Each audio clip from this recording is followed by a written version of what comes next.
Muito boa noite a todos, sejam muito bem-vindos a mais um webinar da MIT Sloan Management Review Brasil. E hoje a gente vai falar de gestão segura dos negócios e operações na volta da quarentena. Eu estou aqui com um convidado especial, o Norberto Tomazini, sócio da PwC, que vem liderando, enfim, essa prática e projetos sobre isso. Uma pessoa que está super antenada, especialmente em utilização de tecnologia para resolver problemas dessa magnitude. E, enfim, acho que vai ser um super prazer trocar contigo, Norberto. E acho que só antes da gente começar, oficialmente, queria trazer um contexto geral, né, que é super importante para esse momento delicado, né, que a gente vive. A gente sabe que essa é uma questão delicada, né? A retomada é uma questão delicada tanto na decisão quanto na implementação, e obviamente, né, ela vai envolver dados, né, dados sobre cada estado, dados sobre cada cidade, dados sobre cada bairro, e por aí vai, né? Implementação também, né? Muitos colaboradores a gente sabe que estão apreensivos, né? Que o RH de muitas empresas está apreensivo, o departamento jurídico, enfim, a gente teve decisões recentes do STF falando sobre Covid-19. E aí acho que eu queria só destacar, antes de começar, que a gente de forma nenhuma quer precipitar o assunto, né? A gente sabe que tem empresas que já estão retomando suas atividades, alguma parte das atividades. A gente já sabe que tem empresas que estão se planejando para isso, se preparando para isso. Então, naturalmente, é um assunto que é importante ser discutido. A gente aqui queria só destacar que de forma nenhuma a gente está falando que, enfim, a volta tem que ser agora ou depois, que é o jeito de fazer, nem nada do gênero. E é muito por conta disso, e aí eu queria oficialmente convidar nosso convidado de hoje, Norberto. Por isso que a gente trouxe alguém para trazer fatos, dados, aplicações práticas de tecnologia sobre o retorno, né? Uma certeza que a gente tem na MIT Sloan Review, que independente das decisões que a gente vai tomar, que elas sejam embasadas em fatos e dados, não apenas em opiniões ou ideologias. Então a gente trouxe uma pessoa especializada nisso para falar com a gente no dia de hoje. Norberto, seja muito bem-vindo. Bom, Pedro, boa noite a todos, boa noite aos amigos aqui que estão assistindo hoje nesse webinar nosso aqui. Eu acho, Pedro, que você falou é super importante, porque a gente brinca, né? Essa situação a gente tem que ser agnóstico, né? A gente tem que Perfeito. justamente esquecer e olhar dados e fatos, porque o melhor modelo que a gente tem de teste é um modelo que deve ter no máximo quantas semanas? 3 meses? Então a gente vive uma situação, eu vou mostrar para nós aqui, que nunca foi vivida. Então, não existe predição possível nem nos melhores modelos matemáticos. A gente ainda está trabalhando muito tentativa e erro. Por isso que quanto mais fatos você utilizar e lembrar que na ponta você está discutindo a possibilidade de vidas, né? Possibilidade de riscos para a empresa. Então, quanto mais você tiver isso, mais confiança você tem que ter de dados. Por isso que a gente acredita nessa forma de trabalhar em cima, de uma forma que eu vejo agnóstica, né? Tá bom, Pedro? Eu vou compartilhar aqui. Queria agradecer aí a você, Adriana, pela oportunidade de ter dado, acho que é uma honra estar com vocês aqui. Fiquei muito feliz pelo convite. Espero poder responder aí as perguntas, né? E estar dando o melhor nosso aqui para, como eu digo, o segredo disso aqui é uma boa discussão, né, Pedro? Com certeza, Norberto. Só queria avisar uma coisa antes para todo mundo. Não precisa esperar o final da apresentação do Norberto para fazer perguntas. Se vocês tiverem qualquer pergunta ao longo da apresentação, aqui do lado, se eu não me engano direito, no computador de vocês vão encontrar um painel de perguntas. Tudo que vocês colocarem ali a gente consegue ter acesso. E ao final da apresentação, na parte de perguntas e respostas, eu vou puxando elas e fazendo diretamente para o Norberto. Então, qualquer coisa que vocês já quiserem saber, por favor, já coloque ali no painel de perguntas. Norberto? Tudo Pedro, seu. só confirma, vocês estão vendo a tela? Tá vendo a tela? Sim, perfeitamente. Tá bom. Pessoal, então, de novo aqui, hoje a gente vai conversar sobre essa retomada do Covid, o que está acontecendo, e como a gente pode se basear, principalmente em fatos em outros países que estão trabalhando ou estão alguns meses na nossa frente, o que aconteceu com eles e tentar trazer aí discussões e modelos, porque está realmente acontecendo hoje com a gente, tá? Acho que o primeiro ponto que a gente tem que discutir, e olhando os países que sempre tiveram em algum momento na nossa frente, eu queria trazer aqui uma discussão, né? Por exemplo, na China, o que aconteceu na China? Logo na sequência, a gente teve Japão trabalhando, Hong Kong, Austrália, Itália e Espanha, né? Todos esses países passaram pela crise e tiveram algumas respostas, cada um com a sua forma. Mas, basicamente, se eu olhar todos esses países, a gente consegue colocar uma linha de raciocínio que sempre foi utilizada pelos governos e pelas instituições. Tá? A primeira linha de raciocínio, né, que traz para a gente essa visão da retomada, independente da curva, que depois eu vou dizer, ela sempre passa pelo primeiro, né? Uma fase 1, que é uma fase de estabilização dos negócios, que nós já passamos aqui no Brasil, a gente entende que a gente já passou, que é justamente essa fase onde as empresas estão olhando o seu negócio e pensando como que eu vou proteger as pessoas em primeiro tempo e como que eu vou conseguir ter condições de manter o meu negócio vivo, sendo que eu vou passar por alguma fase ou de lockdown ou de redução das pessoas na rua e tudo isso. A fase número 2 começa a se tomar decisões, uma vez conseguindo tentar estabilizar o início da crise, é uma fase de estabilização e conscientização, né, do que eu preciso fazer, quer dizer, como que o consumidor irá se portar, e aí começa a necessidade de alguma previsibilidade sobre o futuro. Seja ele o futuro na próxima semana, porque quando você tem uma situação dessa é muito difícil prever a médio e longo prazo, e se começou a se analisar o que aconteceria com a economia e com as empresas no curtíssimo prazo. E isso gerou o quê, né? O nosso sócio, Marcelo Mussi, quero agradecer ele que deve estar ouvindo a gente aqui, que me ajudou também nesse momento, ele diz o seguinte, né? Como se o botão de reset das estratégias das empresas foram apertados justamente por causa do Covid. Quer dizer, algumas verdades que existiam antes da pandemia não existem mais, né? E aí as empresas começaram a buscar um novo. Então foi muito acelerado essa busca por plataformas digitais, por formas de fazer negócio. Por quê? Porque os meios físicos de contato pessoal entre as pessoas, seja ele de ir numa loja, ir no shopping center, ir ao trabalho, deixaram de existir pelo risco da infecção. Então, nesse momento, o botão de reset das estratégias empresariais foram apertados e novas estratégias começam a surgir nesse novo mundo, que justamente são estratégias que trazem para nós, na chamada fase 4, essa capacidade da gente estar se mostrando cada vez mais com essa nova realidade. Como é que a gente consegue justamente trazer essa nova realidade, montar uma estratégia que responde a essa nova realidade. Algumas empresas estão chamando isso da variável Covid, né, que fez com que os negócios mudassem drasticamente. Se a gente analisa aqui um pouco a John Hopkins, né, a universidade lá, isso aqui são dados abertos, a gente começar a analisar, a gente percebe as curvas de infecção, como é que elas surgiram, como é que elas apareceram, e você começa a conseguir ter alguns modelos que começam a mostrar a previsão. Obviamente, isso aqui são dados, acho que de 15 ou 20 dias atrás, o Brasil já deveria estar um pouquinho mais para cima do que ele está lá, mas já começa a mostrar que a primeira onda, como eu disse, já foi sentida por todos os países, e todos os países começam a pegar aquela onda de estabilização e de criação de novas tecnologias, novas estratégias. A possibilidade de retorno, pessoal, que a gente vem percebido são basicamente 3 possibilidades de retorno para a economia, né? E essa onda que a gente está dizendo agora é essa onda de retomada que vai dizer para nós como que vai ser esse impacto na economia.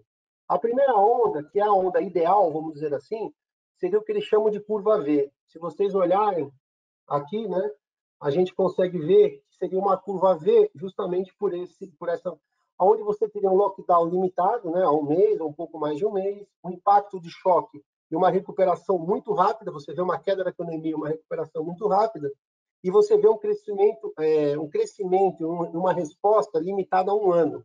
Quer dizer, então, no mundo ideal, né, o impacto do Covid seria um impacto em V, onde você teria um impacto no máximo, né, de uma recuperação muito rápida nas pessoas e na economia. Você teria um lockdown muito rápido e você voltaria à economia. O cenário em U, se vocês perceberem o que acontece nesse cenário, né, que é o U, é justamente quando você tem mais tempo de lockdown, você tem mais tempo do cenário de recessão, né, de parada da economia, e você tem geralmente, o que a gente tem apresentado aqui, a análise que a nossa área aqui, Strategy, fez, seriam de 2 anos afetados para a retomada da economia. Você teria essa restrição sustentada de investimento e consumo por mais um tempo. E o cenário em L, né, e a gente acredita que é um cenário que seria economicamente o pior cenário, é justamente você ter uma situação de lockdown até o final do mês de agosto, né? Você teria os lockdowns acontecendo, você teria um impacto grave aí na própria economia, né? Na recessão,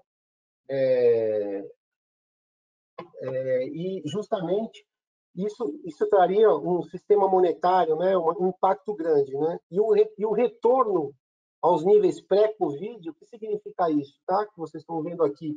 Eu acho que essa informação é uma das mais importantes aqui. O retorno ao pré-Covid seria alguma coisa que é muito difícil você prever, porque você teria várias indústrias, vários mercados sendo afetados dentro do Brasil. Isso aqui são análises do Brasil, e a gente teria uma dificuldade de prever se é 2 anos, 3 anos, 4 anos de retorno, porque você vai ter uma restrição profunda em investimentos, né, e no consumo, obviamente, tá? Então, a gente divide esses impactos da curva em V como moderado, severo seria a curva U, e o pior impacto que seria a curva L.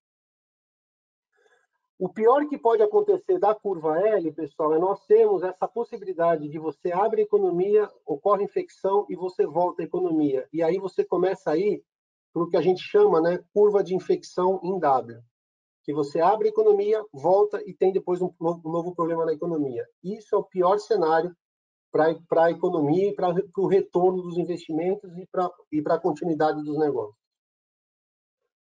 Também a nossa área de estratégia, né, usou um pouco da inteligência de mercado nossa e ela fez uma comparação sobre o impacto.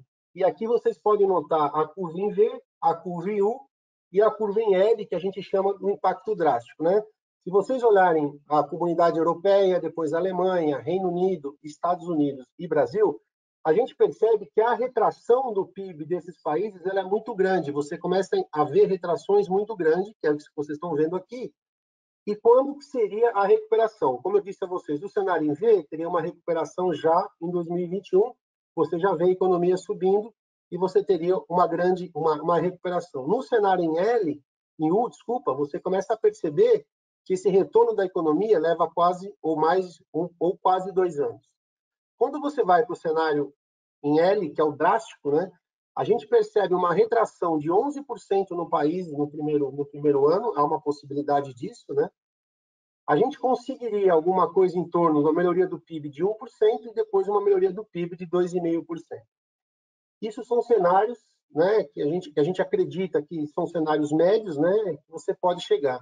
O que mais preocupa, e talvez onde a gente tem mais que olhar, nesse cenário, que é a segunda variável aqui, que é a taxa de desemprego, que é justamente vocês analisarem que o Brasil estaria em torno entre 16 e 20 milhões de desempregados, chegando a uma situação de 16 milhões de empregados somente em 22, que seria uma situação muito próxima ao que aconteceu em 21, né?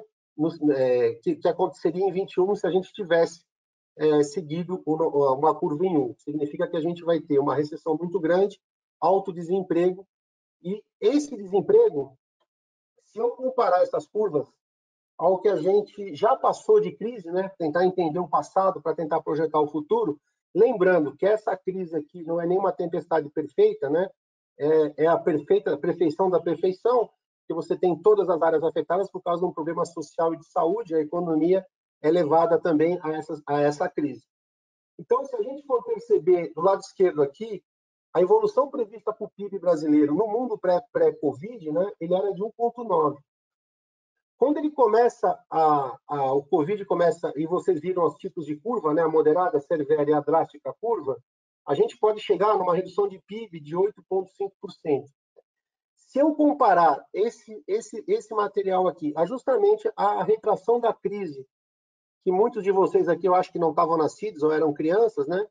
Eu já tinha 10 anos aqui, eu não lembro, né? Tem que ver só na história, mas a gente teve em 1980 aquela crise de uma retração total de 6,3%. Essa retração demorou para o Brasil reagir 4,2 anos, né?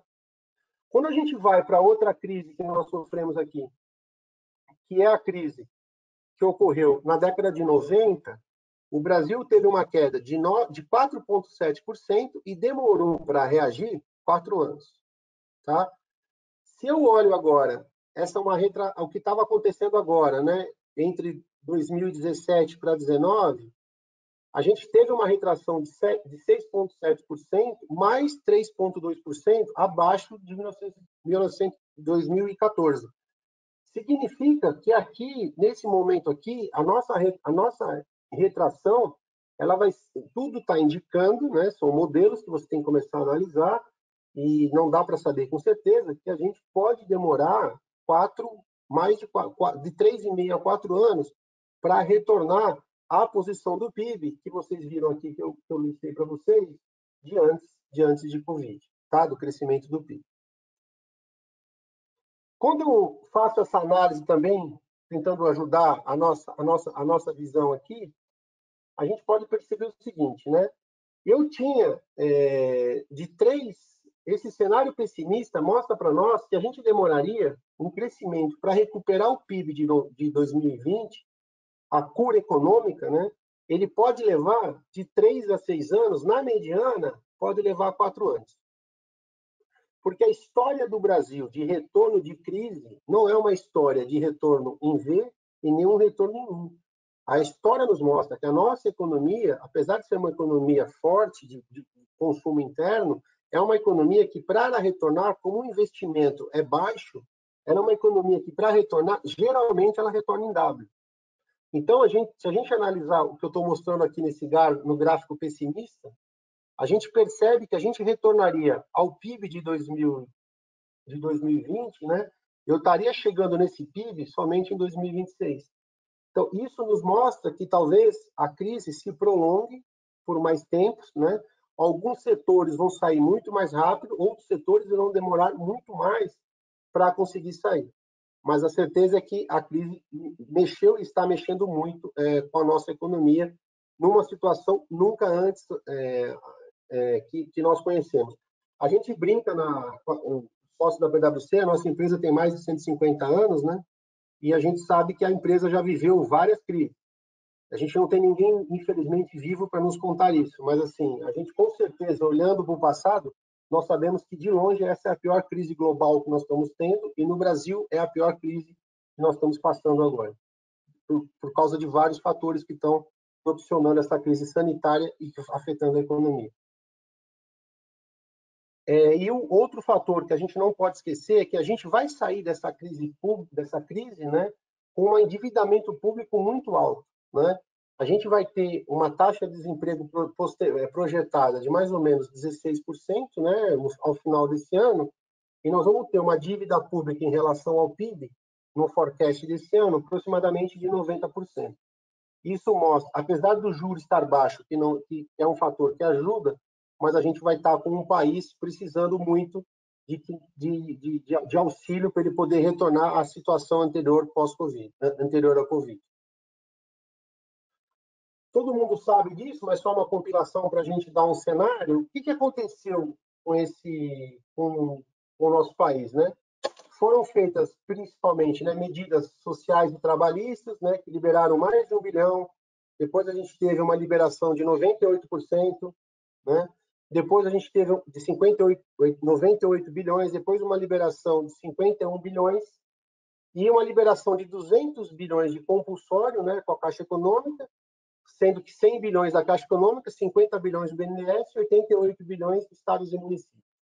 A taxa Selic reduziu de novo agora, está mais baixa, e foi feita também medidas tributárias para tentar auxiliar, né, por exemplo, como o diferimento de impostos federais e a desoneração do IOF, que fez com que colocasse mais dinheiro no mercado para tentar dar uma minimizada na crise.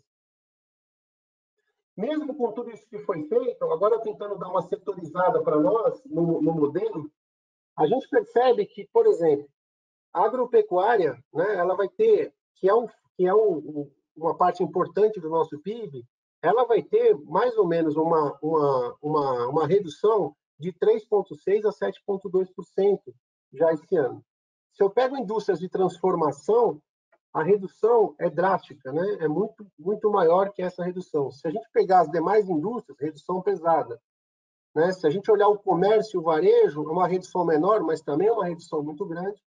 As atividades financeiras também reduziram, né? Está aí a Bolsa de Valores mostrando para nós aí e como é que isso está trabalhando no mercado financeiro. Saúde, educação e turismo também tiveram queda, né, e vão ter quedas acentuadas, e os demais serviços, como um todo, também vão ter queda. Isso faz, quando a gente soma tudo isso, na nossa curva pessimista, que é a curva que a gente acha que o Brasil vai ter, que é justamente a curva de 11% de redução, né, no nosso PIB, sendo que cada setor, sendo o setor de indústria de transformação, caindo 25%. Né? Se eu levar essa crise para dentro das empresas, de tentar dividir as empresas, né, em 4 pedaços e deixando a parte econômica e social de fora, a gente percebe que produção e logística, né, e aonde na agropecuária, indústria de transformação e as demais indústrias que precisam de produção logística, vai ter um impacto muito sério. Né? Se a gente olhar a força de trabalho, o impacto na força de trabalho também vai ser alto nas indústrias de transformação, vai ser alto no comércio e varejo e médio nos outros setores. Se a gente olhar investimentos, né, e a parte financeira, a gente percebe também que o impacto dentro desses setores é muito alto, né, que eu acabei de dizer para vocês, mas o resto dos setores são médios. E o setor que a gente começa a perceber aqui, que é de vendas e distribuição, também vão ser muito afetados também, o que nos leva, tentando fazer um raio-x disso de uma forma mais detalhada, o que vai acontecer? Nós corremos o risco, né, nas vendas e distribuição, a gente começar a ter ruptura na distribuição, quer dizer, os processos logísticos de abastecimento, onde se depende de uma cadeia de valor, onde você, na verdade, você não começa e termina ela dentro da sua empresa, que você depende de outras empresas, as empresas têm que começar a se preocupar com os seus subfornecedores, né? Senão você pode correr esse risco. Outro ponto, as empresas vão ter uma pressão de preço, por quê? Porque os seus consumidores estão perdendo a capacidade de compra. E, obviamente, nós vamos ter um impacto muito grande na balança comercial, né? Porque o Brasil vai ter uma queda nas exportações e nas importações. Quando eu vou para dentro de logística e produção, o que eu disse a vocês, a gente vai ter uma quebra na cadeia de suprimentos, né? Porque algumas fábricas ou podem fechar por falência ou fechar por falta de componentes para fazer a transformação, e pode ser que a gente ocorra com desabastecimento de alguns itens, né?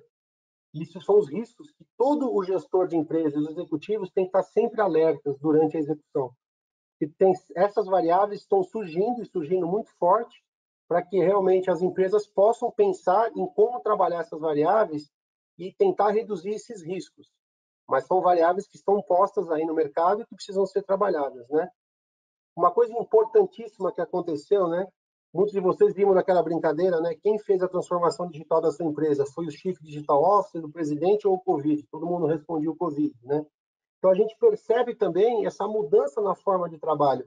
Nós vemos uma busca, né, de plataformas, como a gente está fazendo com vocês aqui esse webinar, uma busca de plataformas que possam vir a trabalhar de forma a deixar as empresas trabalhando principalmente com seus escritórios, mas a disponibilidade limitada da força de trabalho por um período incerto. Algumas empresas de produtoras, e nós olhando as nossas fábricas brasileiras e todas as tendências de indústria 4.0, a gente sabe que muitas indústrias brasileiras ainda utilizam muito mão de obra, pouca robotização. Isso faz com que a retomada da crise também seja importante. Por quê? Porque os robôs, para trabalhar, precisam de muitos seres humanos em volta dele para trabalhar, porque eles não trabalham no modelo indústria 4.0, e isso faz com que também os riscos de infecção, que eu vou começar também a discutir com vocês dentro das plantas produtivas ou do escritório, também surja de forma permanente nas empresas, né? E uma coisa muito importante, processos incompletos, né, no trabalho remoto. O que significa isso? Muitas empresas não conseguem ter o seu trabalho remoto de ponta a ponta. Então, precisou se deixar contingentes de pessoas nas plantas. A gente fala muito de retorno, mas para algumas indústrias e alguns profissionais também da área de saúde, eles não deixaram de trabalhar. Então, é uma forma de como você vai conseguir utilizar as tecnologias para que você possa dar condições dessa pessoa trabalhar na maior segurança possível.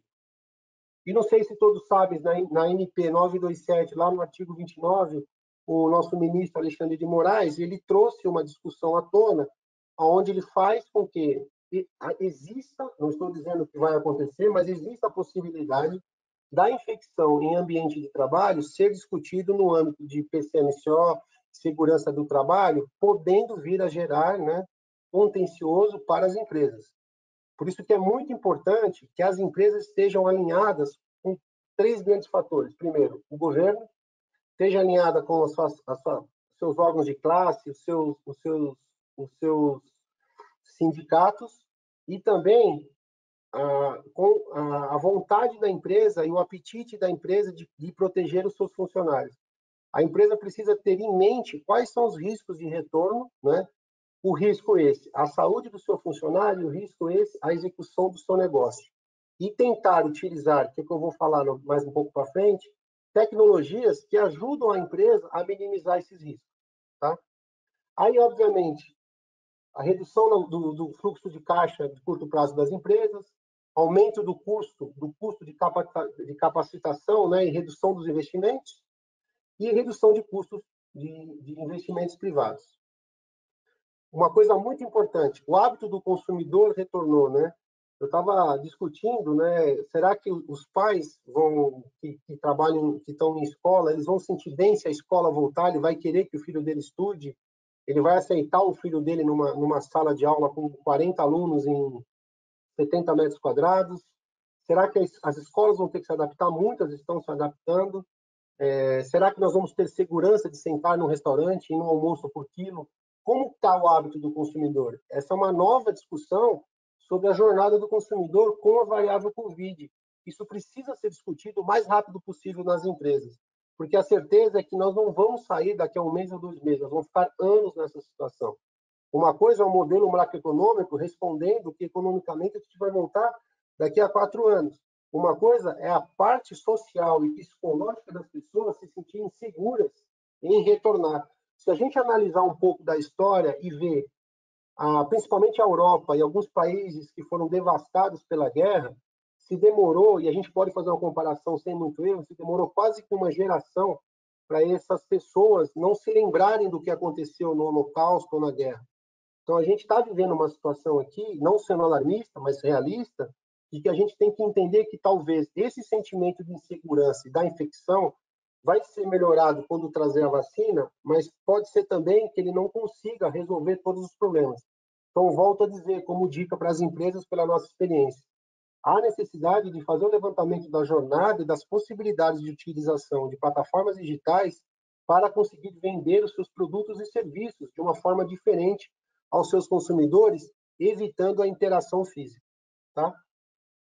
Acabei de falar, a maior exigência do engajamento social das empresas. O que é isso? Hoje se espera que as empresas ajudem na crise, ajudem seus colaboradores, ajudem tanto na saúde mental como na saúde física dos seus trabalhadores, que a empresa esteja engajada em situações de ajudar os mais pobres do país, que isso vai ser uma pressão muito grande social. E aumento também social do assistencialismo, né? O que nós fizemos agora com os R$600 é justamente isso, injetar dinheiro para que as empresas, que as pessoas possam sobreviver apesar da crise.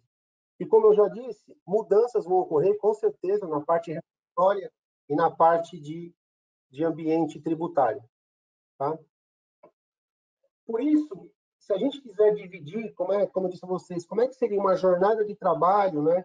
E o que você tem que se preocupar, agora levando uma discussão, onde você tem que se preocupar com a infecção do seu colaborador, juridicamente é só na empresa, mas você tem que pensar no seu colaborador, como ele está indo trabalhar, como que é a possibilidade de infecção dele quando ele está no transporte público ou ele está dentro de um fretado da empresa, como é que isso vai ser feito, né? Como é que vai ser a movimentação das pessoas dentro da sua planta, dentro do seu escritório? Você vai fazer um check-in para a capacidade máxima do escritório? A empresa tem condição de manter as pessoas com isolamento social de 1,5 metro, pelo menos, que é a recomendação? Como é que está a utilização dos EPIs nas fábricas? Todas as pessoas estão com máscara, não estão com máscara? Como é que isso vai acontecer? Como é que eu vou trabalhar para evitar aglomeração nessas plantas, onde num turno entram 1.000, 2.000 pessoas? Como é que eu vou conseguir trabalhar dentro dos elevadores que tinham capacidade para 10 pessoas dentro daquela metragem e provavelmente agora só vai poder subir 2 pessoas por vez?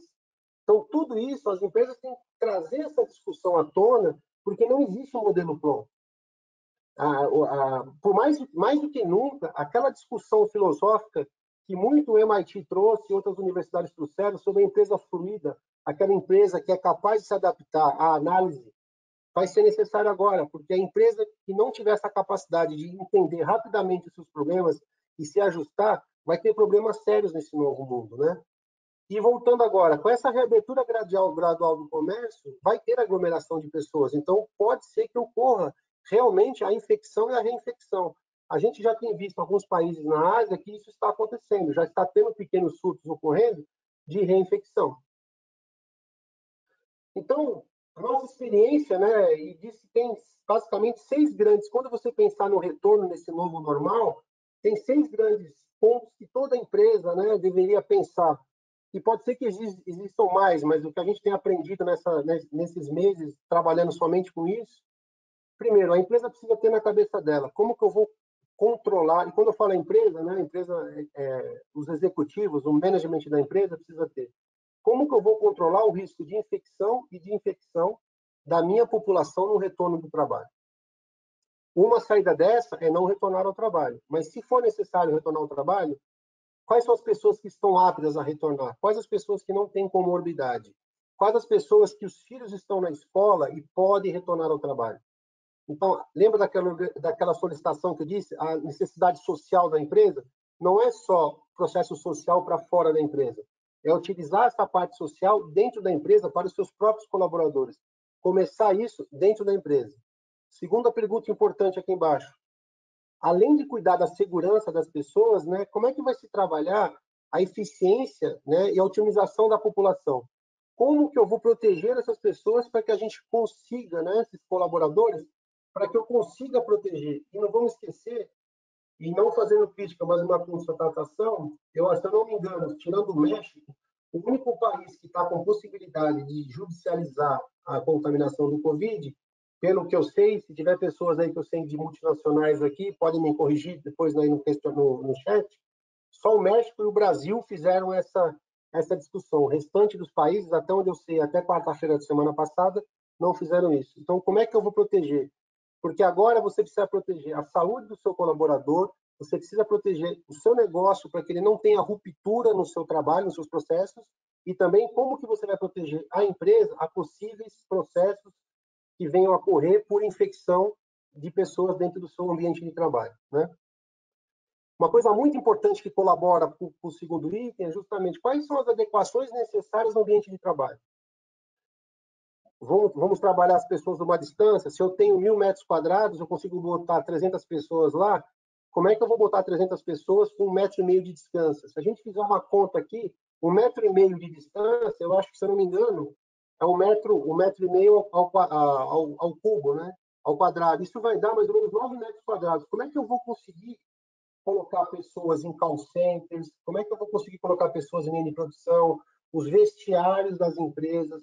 Como que vai ser o processo das pessoas irem ao banheiro, né? Então, isso tudo, eu não estou querendo ser alarmista, mas dizer que nós, executivos, temos que pensar nisso. Como que vai ser, e voltando para tudo que o digital, as plataformas, como que vai ser a jornada do meu colaborador no retorno do trabalho dele? Pensando do momento que ele sai da casa dele até a hora que ele está trabalhando, durante meu trabalho e como é que ele retorna. Isso tudo vai ter que ser pensado, isso tudo vai ter que ser medido, e os executivos vão ter que tomar as decisões de risco, né? Qual é o risco que eu quero submeter o meu trabalhador e qual é o risco que eu quero submeter a minha empresa, né?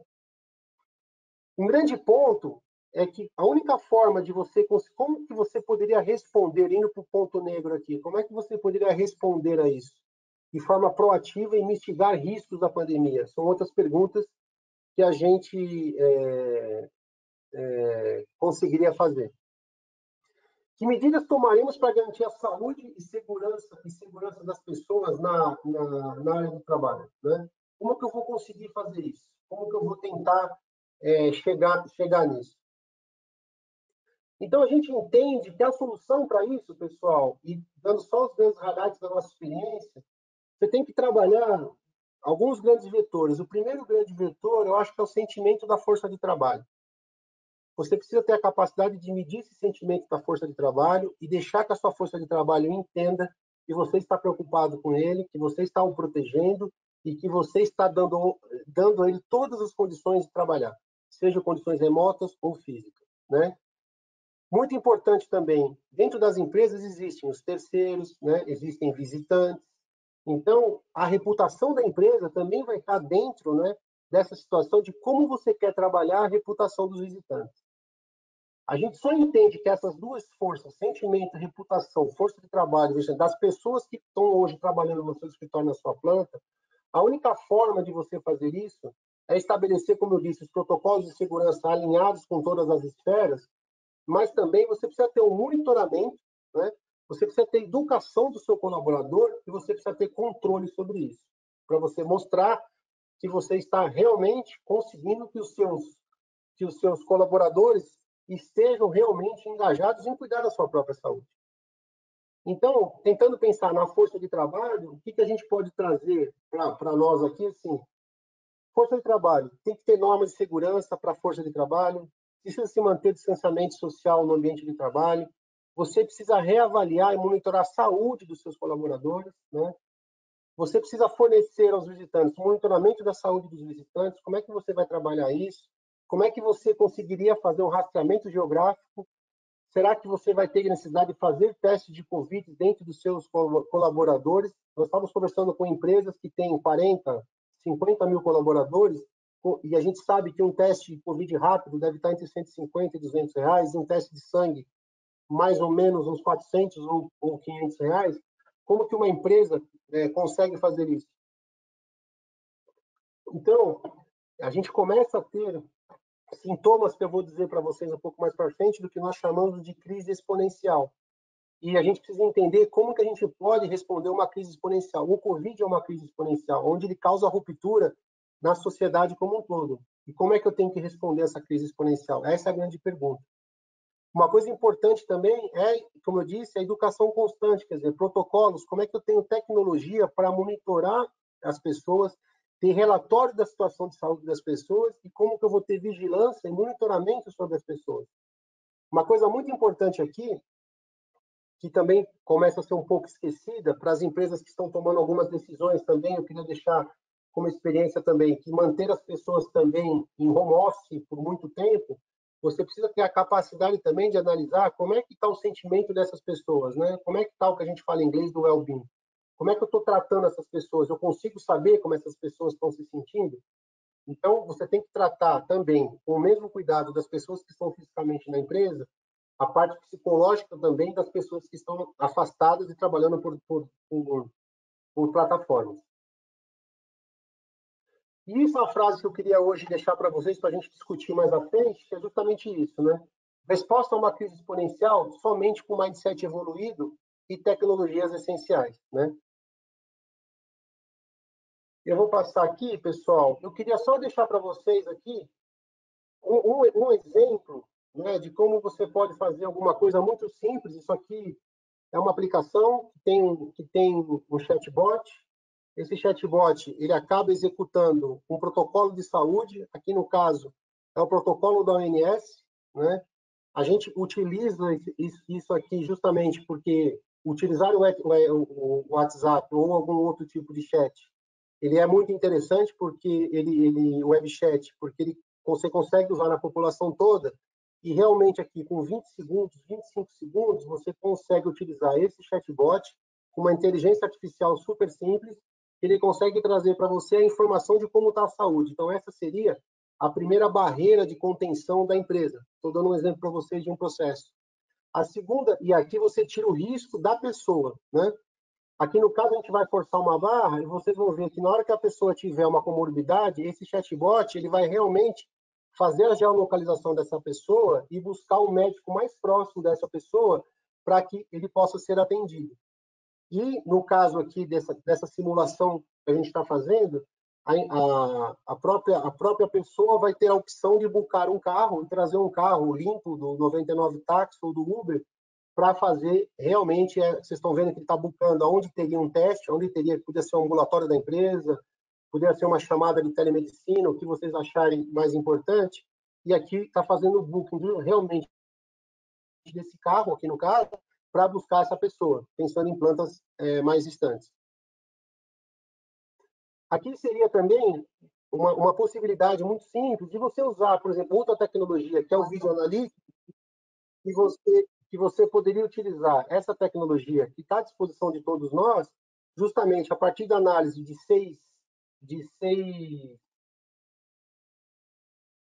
a partir da análise de alguns pedaços do.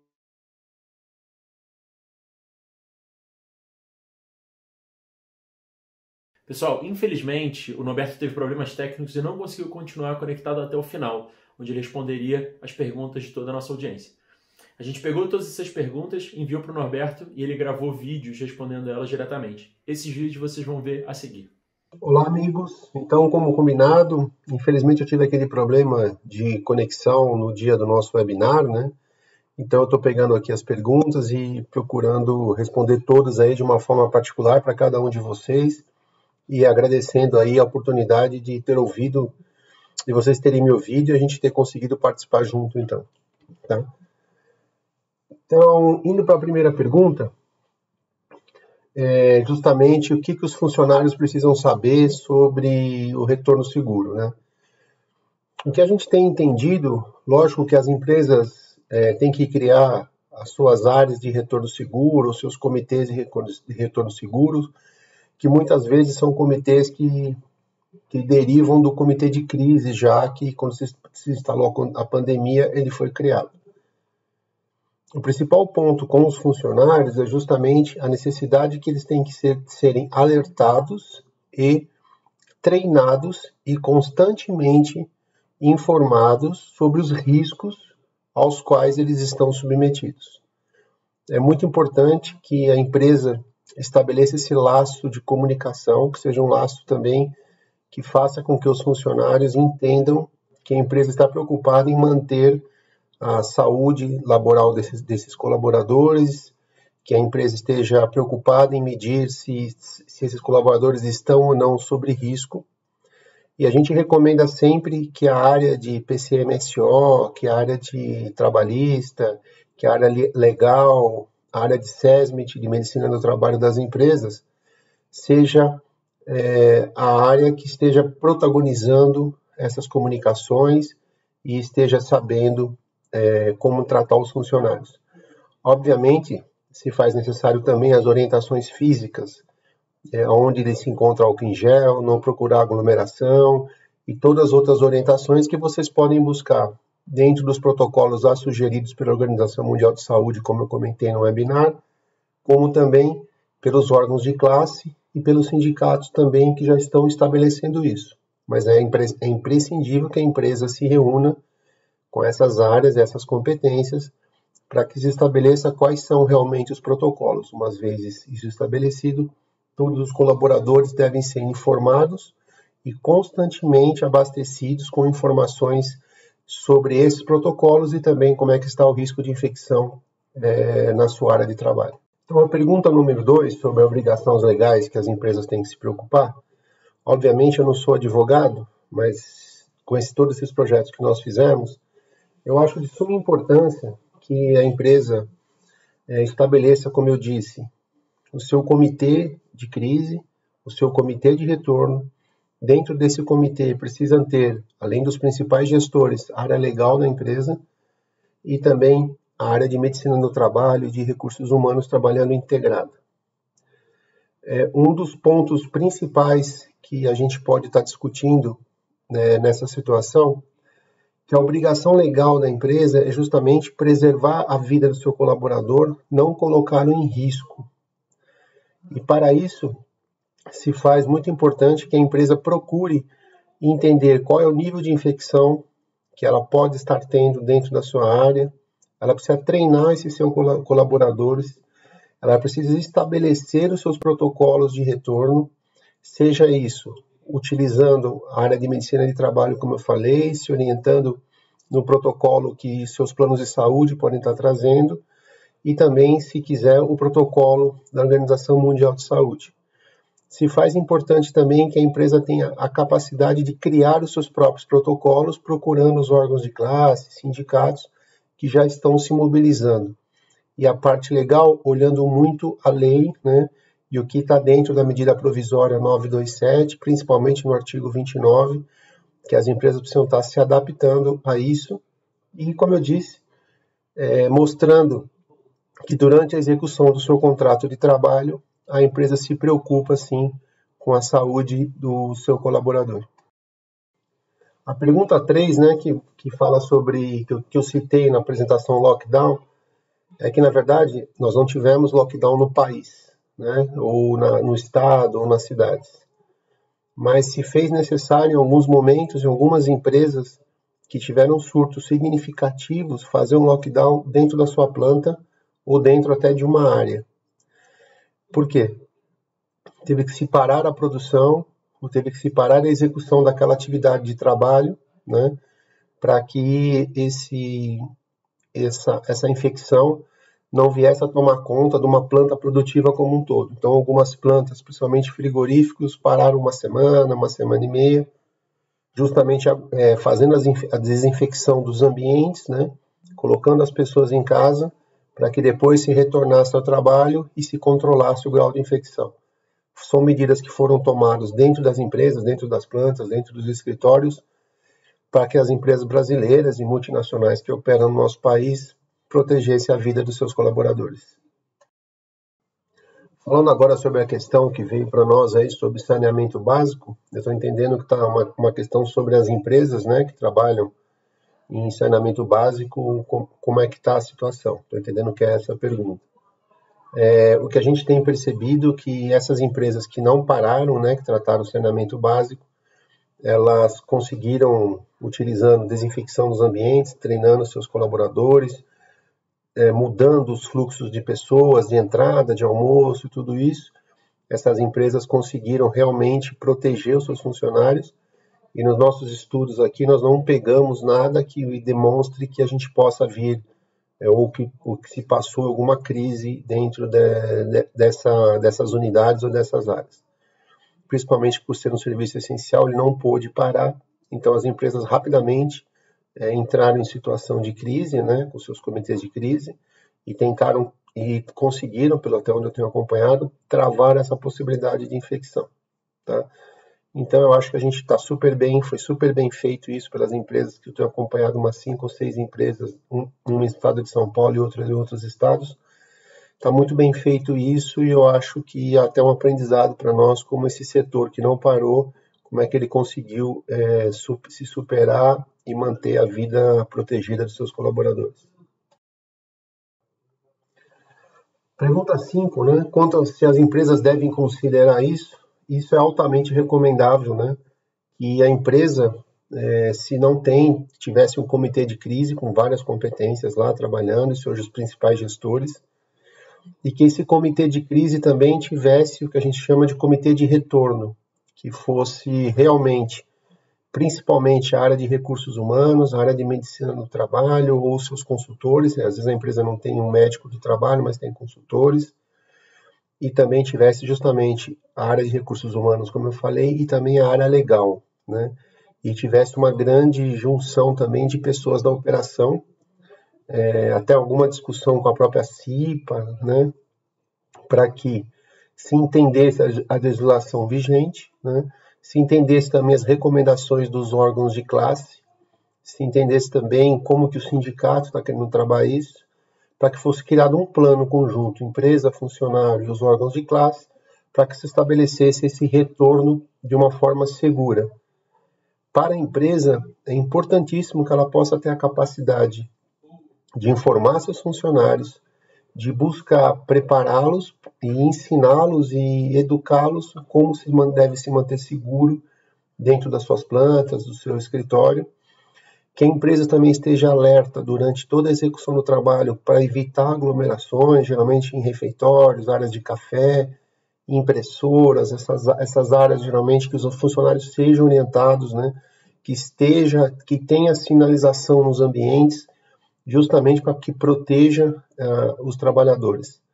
É muito importante que isso seja feito, né, que isso seja também comprovado que a empresa está fazendo o seu papel e que juntos, trabalhador, empresa e os órgãos de classe possam sim criar esse ambiente mais seguro para que o retorno do trabalho possa ocorrer da melhor forma possível.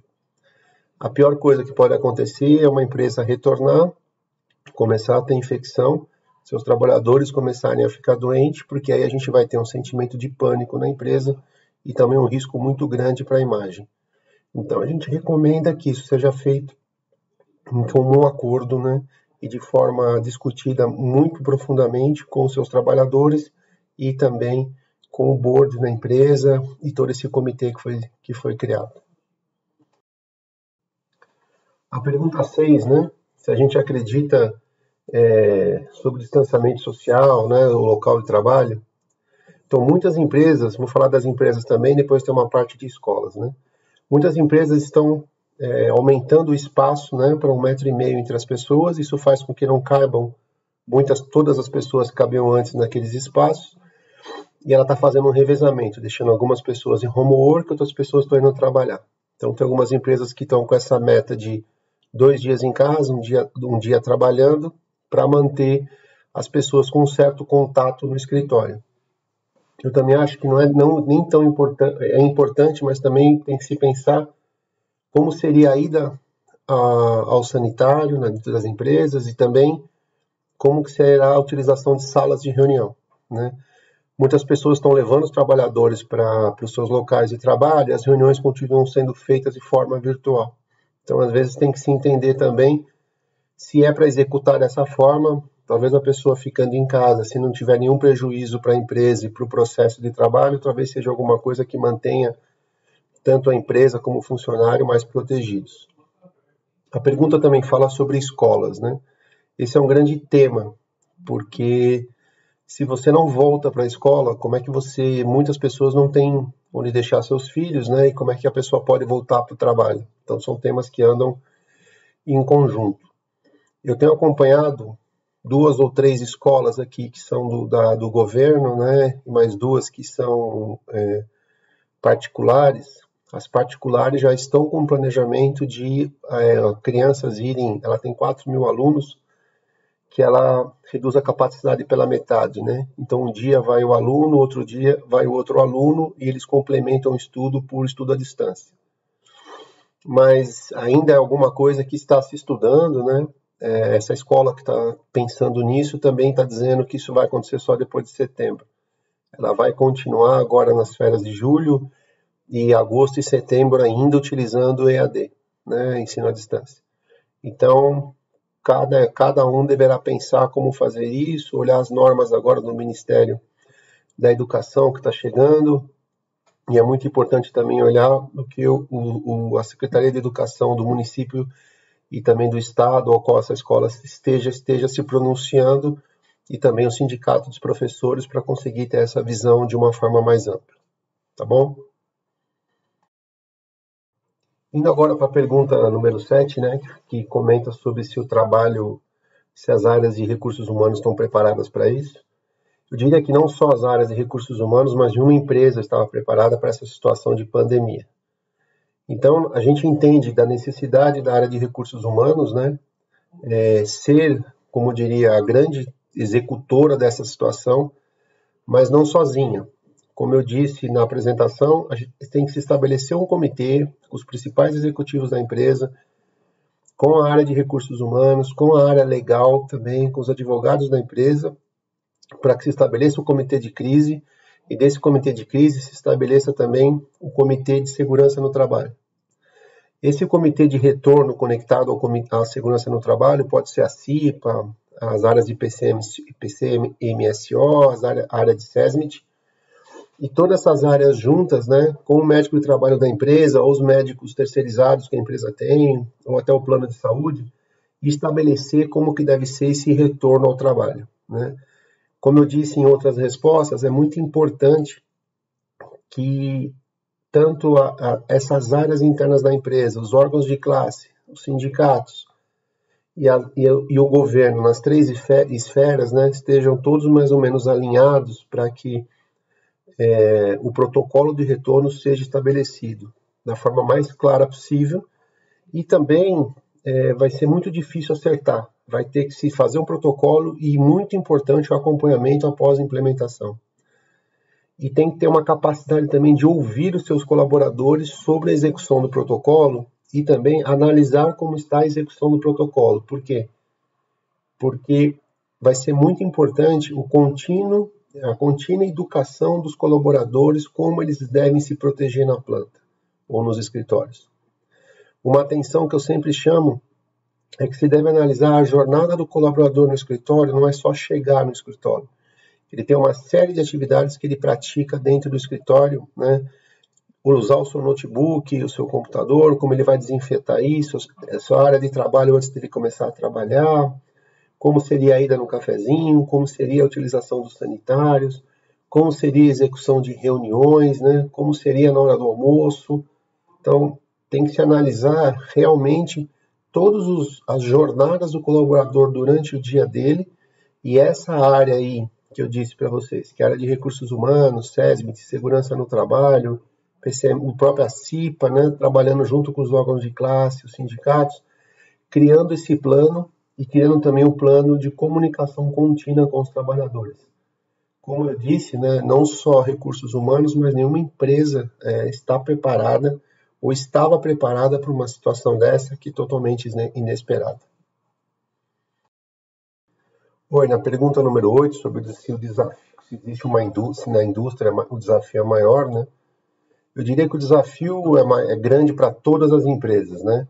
As empresas que foram ditas como essenciais, que acabaram não parando, né? A indústria alimentícia, agronegócios, as próprias indústrias que não podiam parar, as empresas geradoras de energia, distribuidoras de energia, os hospitais, logicamente sofreram uma pressão muito maior porque não pararam de trabalhar e tiveram que criar os seus protocolos, né?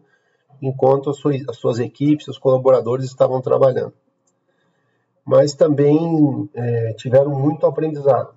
Eu acho que uma coisa importante, nós conseguimos buscar esse aprendizado dessas empresas e trazer para as outras que conseguiram trabalhar de forma remota, que pararam sua produção e estão retornando agora. Uma coisa muito importante que aqui está dizendo-se também que o serviço de agronegócio não seja um problema, sim, né? Tanto a extração, né? Não um problema porque é muito mecanizado no Brasil, mas existem muitas atividades que ainda são braçais, e quanto menos automatizada a atividade e mais repetitiva, pode ter aglomeração de pessoas e aí causar infecções. Então eu vejo que esse retorno para a parte de serviços, né, começar a trazer shopping centers, né, e tudo isso, vai ser alguma coisa que vai ser feito muito gradativamente, com a redução das zonas de risco, mas o controle de aglomerações vai ter que ser muito bem feito para que depois a vigilância sanitária, algum outro órgão, não venha identificar áreas de risco e venha fechar os estabelecimentos. Então, eu acredito que não só nas indústrias, mas todas as empresas, como eu sempre digo, tem que buscar dentro da empresa criar os seus protocolos de retorno para os seus colaboradores e também para os seus clientes, né? Analisando toda essa jornada de tudo que o seu cliente pode fazer dentro da empresa ou dentro da sua loja, dentro do seu restaurante, e começar a fazer esse retorno do que nós chamamos de novo normal. E se faz muito importante também que a empresa que é totalmente fisicamente pense também em ter uma forma de trabalhar de forma digital, né? Se é uma empresa, se é um restaurante, fazer delivery, se é um shopping center, ter um e-commerce, se é uma loja física, ter e-commerce, porque isso ajuda a empresa a manter algumas atividades e reduz o contato físico. A gente acredita que nós devemos ter ainda, no mínimo, de 6 a 1 ano, 6 meses a 1 ano ainda, nessa situação ainda de você não poder ter 100% do retorno de todas as atividades, que vão ter alguns momentos que vão ter infecções e a gente vai ter que reduzir ou retornar algumas atividades para uma pseudo-paralisação, uma paralisação de alguns pedaços, justamente para preservar a vida. Pergunta número 9, né, falando sobre a situação de demissões e as empresas estarem automatizando processos, né? Eu diria que isso já era alguma coisa que já vinha acontecendo, né? Se a gente acompanha o Fórum Econômico Mundial, desde 2014 ele começa a dizer que as atividades com o crescimento da inteligência artificial, com o crescimento dos robôs de processos, própria robótica física também, todas as atividades que fossem repetitivas, cada vez mais seriam atividades que estariam deixando de existir, né?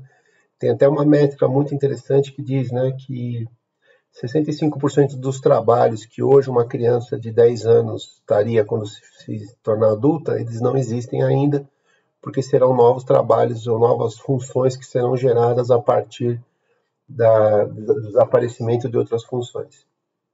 Obviamente, como toda crise, e vocês viram que a gente acredita que o Brasil, essa curva de retorno do Brasil, que a gente chama de cura econômica, que vai vir depois da pandemia, né?